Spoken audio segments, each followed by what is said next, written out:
Hello everyone, my name is Kate Marshall. The name of my channel is called Inked Paper Art, and today is day 113 of 365 days of junk journal ideas. Today I'm going to show you how to make a waterfall pocket for your journal. This time today I'm going to make it out of coffee dyed paper, and then we're going to decorate it. You can make this pocket out of any kind of paper. You can make it out of printed digitals. We're going to use a whole bunch of these bits to decorate it with. This is the way I work, just so you know. Lots of you guys have asked like pictures of my desk. Every time I make a video, I pile all the stuff that I leftover pieces, scraps, torn pieces, a book page, whatever it may be, pieces that I pulled and didn't end up using, and I just keep them in a gigantic pile on the side of my desk over that way, and then I can pull them. I have focal points, I have digitals that I made, I have offcuts of cardstock, and there's even lace thrown in here occasionally. But I just work out of a pile of paper that sits on my left side, and that way I can kind of thumb through it over here and find what I'm looking for. But today we're going to start out making this pocket out of coffee dyed paper. You're going to need one sheet of paper. Doesn't have to be coffee dyed. Like I said, you could use a digital, you could use scrapbook paper, you could use newspaper, magazine, page, anything that you want to make this out of. This project will work from anything. Okay, so anyway, 8.5 by 11 sheet of paper is what I'm using. I have it long side on the right here, so this is the 11-inch side here. It doesn't really matter, it's not technical, you don't need to measure. I'm just saying because people always ask. You're going to fold it in half like this, just like that. And because I don't have a long cutter in here, I mean, you literally need no tools for this project. I folded it back on itself, and then I'm just going to tear it. If you have a cutter, just cut it, but I don't have a long cutter in here. I have a short cutter. So anyway, you end up with two pieces of paper like this, and you're going to stack them both together like that. Then on the right side, so now I have two pieces of paper. They're stacked together. On the right side, you're going to look at this edge here, and you're going to pull the top paper up about an inch, roughly, it doesn't matter, about an inch, okay? Keeping both of your papers lined up together after you make 1 inch here, so the top paper is an inch further over to the left than than the bottom paper, and you're going to make sure that they're together straight. You can't fold them when they're crooked, and then you're just going to fold the top over.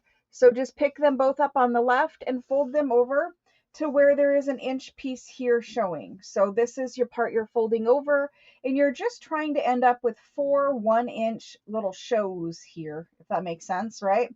So I'm going to fold mine there after I've got it straight, keeping everything together and straight, and there we go. And this is the world's easiest waterfall pocket you've just ever made. This is your waterfall. And so the only thing we need to do to make this actually function is add a little bit of glue in the top up here. And for that, I mean, it's super simple, but this is really beautiful when you have it in a journal. So you open it up and you find your piece in the middle here, and you're just going to take a little bead of glue, just a small little bead of glue right there, and you're going to put that back in there and close it back up. And that's what holds the two pieces of paper together. Now from here, we're going to decorate. This one is just, it's a very neutral, simple, pretty little pocket. You're asking me, well, how is this a pocket? You see the waterfall, but you don't see the pocket. Obviously, you glue it down on a page and it becomes a pocket. But inside, you have all these pages. Now, if you want to, you can fold this guy right here just to give it a clean, straight fold right there. That works too. And then it folds closed again. So anyway, on a page, it goes like this. You put it off to the side over here. You could put it in the middle. I like putting it over here and then gluing it down on the back side. So on the back side of your thing, you're going to glue it here. You have the longest page in the back. You're going to glue it down this side and glue it down the bottom, and that makes a cute little tuck pocket right here. So you still have all this waterfall. It folds up beautifully. all that waterfall, and then this is where your tuck is back here too. You could make it a million different ways. You could add little pockets in there. You could do whatever you want to do, but that's the basic formula. Let's go ahead and make another one quick, and then we will decorate both together because it's so simple. We made that thing in 4 minutes, and I explained it a million times, but we made it in 4 minutes. So let's just go ahead and make another one, and we'll decorate two together. Super simple. It's a great project. You don't have to use the same piece of paper. You could use scraps from your scrap bin if you have some long pieces of paper like this. You could definitely do it with scraps. So, you know, it's a very, very nice project to have in your arsenal, and just, you know, you tuck it away. All these projects you just tuck away in the back of your brain, and you say, okay, well, you know, I have my favorite pockets that I make every day. But, you know, sometimes we get bored and we just decide, I want to do something different. Or maybe the journal that you're working in, the space that you have to decorate or fill in, maybe that requires a different size pocket or something that fits in a different area. So you can do that too. Just tuck it away in your brain and use it whenever, you know, whenever you need something. Sometimes we just make the same pockets over and over again, and it gets too repetitive and boring. So you know, there we go. We did that. We did two now, and we're going to decorate them. So I like to keep these very simple when I make them out of coffee dyed paper. I obviously decorate this top up here because this is the part that is mostly visible. And then inside of here, you could do like a little stamp and leave it for writing space. You could decorate up in this area if you wanted to, or you could leave that for writing space. And you have several of them. So once you start, you need to decide, are you decorating every page? Are you doing some stamping and some decorating? And normally when I do it, I will decorate the top and then I'll stamp a little image here. Just it's a very light stamping. That way it doesn't impede from writing on. And then I'll decorate here and then I'll stamp here. That way it's like every other one. So okay, let's talk about decorating these guys. I want to put a little bit of paper doily on them. These are going to be, you know, very, very antique-y, very pretty, feminine. I don't know. You guys know what I'm talking about. Very cute. As if anything that I make wasn't cute. I wouldn't make it if it wasn't cute, right? You guys are the same way. You don't make ugly things either. We only make things that are beautiful. All right, so let's go ahead and find some papers to work with. We've got that on there. I have this book page that's floating around. Let's tear off this white border. Let's see if we can get that there. Love it. Cool. We'll keep these over here. And then what else do I have floating around on my desk? This one can have some music page. So I'm just tearing away. And this guy needs a little help over here. Here we go. And that will go like that. And then we need some focal points. Now for focal points, I know what I want, and it's cabinet card people. Cabinet card people. This one's on cardstock. I'm not really looking for cardstock for this project. I'm looking for like thin paper so that this does not become too heavy in a journal. And I think we're going to do this lady. So if I had a pair of scissors out, I could cut this out. There we go. Now I have scissors. Can you believe I started a video without scissors? Unfortunately for many of you, you will believe that. All right, so we have cabinet card people. I've got a little girl just hanging out down here too. I think we'll save her for another project. We'll use these two ladies. So guys, how has your Thursday been? My Thursday is going very well. I am packing Italian paper at the moment and having a super good time with that. I took a little break to do a video, so we have a video for today. It's my one and only crafty time for today. Tomorrow we will be having, I guess I need to cut those a little smaller. I do. Maybe we'll cut her out, the circle, the oval. Anyway, for tomorrow's video, we're not having a video. Well, we'll have a video in the morning, but tomorrow we're doing a crafting class in the evening, and it's a free class and it's open to everyone. And we're going to be making ephemera for the fairy journals. And usually we start out our projects by making the journal cover, but because a lot of people still haven't had a chance to get their kit delivered in the mail, we're going to be making the ephemera, starting the ephemera before we start the actual journal. I'm just going to cut her down a little bit. She's just a little too large. While I do like the little pink frame, maybe I will leave them. Okay, never mind. Anyway, we're going to start fairy ephemera. We're going to make master boards and we're going to start fairy ephemera. And so sometimes, like, see how I'm messing with this and it's covering up all of my lace doily, right? So sometimes you just need to make a little edit and make it work for you. There's no reason to hide all of it back there. I can tuck it around where I need it to be tucked. So nothing says it has to be one solid piece back there. You can just continue to move them and give yourself a little bit more showing. So let's get these glued down and inked. We need to ink around the pictures. But yes, tomorrow night, crafting class. If you want to make some ephemera with us, we're just going to make master boards, make some general ephemera, and there's, I don't know how many people will show up, but usually there's, 100 or so people that are crafting along with us, and it's super fun.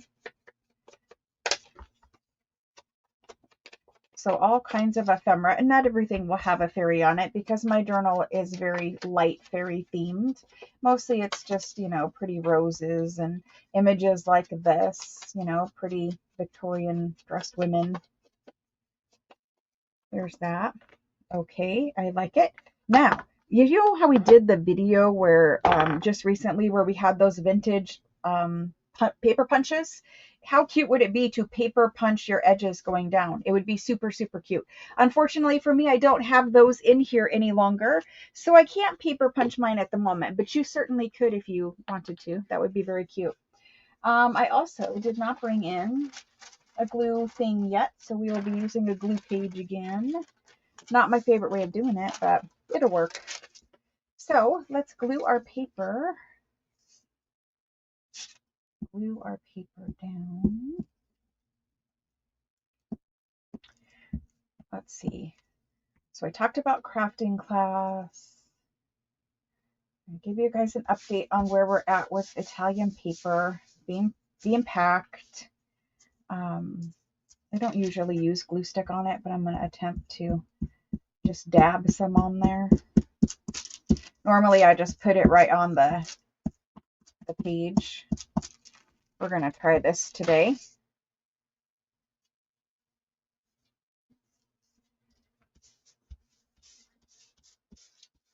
There we go. I think that'll work. Let that dry for a minute and we'll work on this one. My fingers are sticky now. Anyway, I love these little crafting videos. I love my little, it's like 15, 20 minutes or, sometimes 30 minutes of crafting a day. I just love that. Super fun. It's a great way to start out your day. Okay. And then these two, I will try the same thing.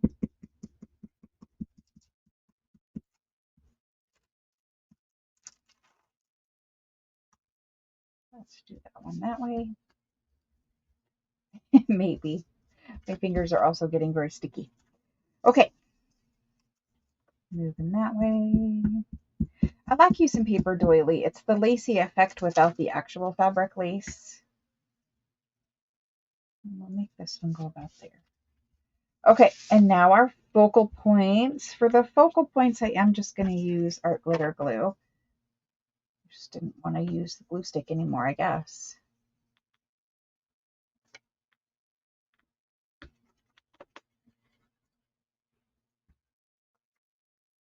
Okay, I think she goes on this one.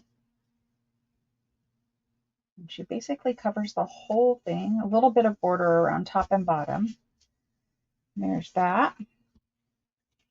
And then there's this one, and we need to do another layer over the top of both of these images.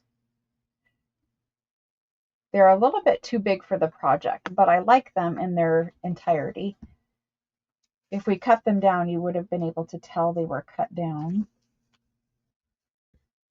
So there's that. And then we need to come in and add like a little label or some other kind of decorative piece there. And I know that I would like some handwriting.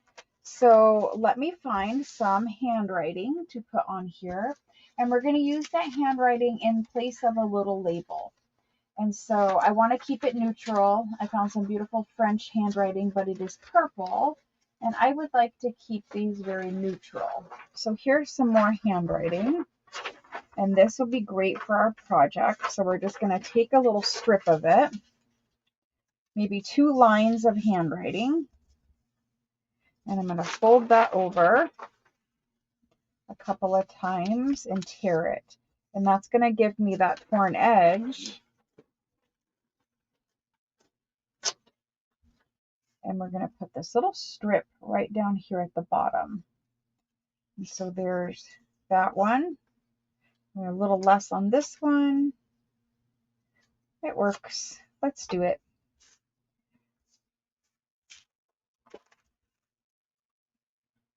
But this side. This side is prettier. I like it coming from this side.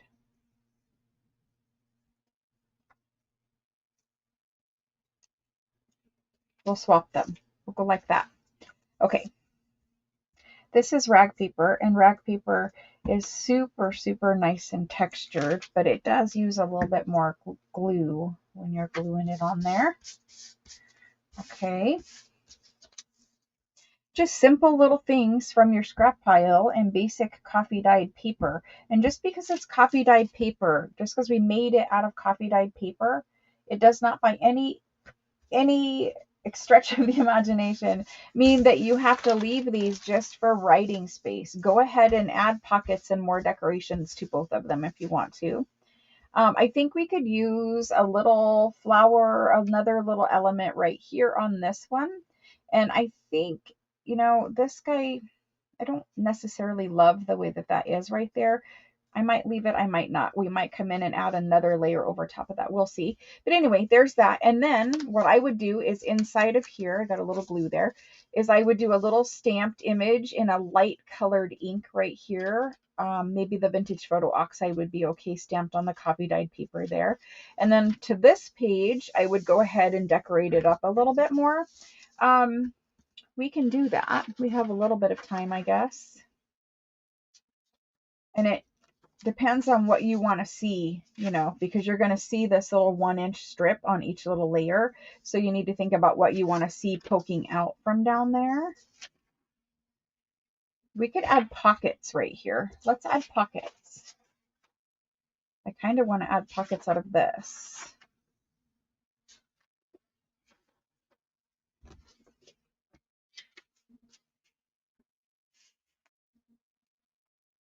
Let's add pockets out of this.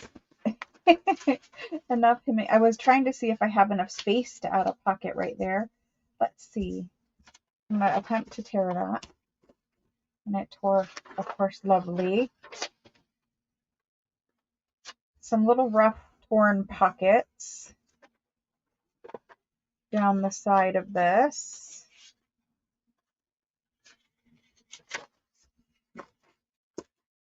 Okay. We ended up with that. We're going to work right in here. Add a little pocket that way. I could turn it and add it that way, but you wouldn't really see too much poking out that way. Yeah, you don't really see too much. Okay, never mind. Not these. I'll have to come up with something else. We need 2 little pockets and we need them quick. All right, let's see what we have here. Some cardstock would even be okay. A pretty cardstock that I can poke out down there. I'm having a little craft-a-lunch right now. That would be okay. Let's cut 2 little pockets out of this. So we just need to cut our paper the width of our little pockets. And we said that was 4 inches. So we'll need a piece of cardstock that is 4 inches. And we'll make our pockets on this about, let's do them 3 inches. So there's 1, and there's 2. And now we have some little pockets. And I don't have a thumb hole notch in here, but a thumb hole notch would be great. And we'll have 2 cute little pockets down here, and they will look like that. So at least we added a pocket on a pocket. We have our little waterfall flips. I think another little layer up here would be cute. Maybe add something up at the top. It depends. I'll play around with it a little bit more, and you guys will see these when I put them in a journal. But that was super easy waterfall flip pockets. You add them to a page. Down here in this corner is my usually where I would do it, right? And so then it's a tuck back here. Again, you glue down the right side and across the bottom only. And then everything flips up except for that back page back here. That's the one that's glued down, but everything else is a flip. So it's a waterfall flip pocket. Thanks so much for hanging out with me today, guys. I will see you guys again soon. Bye.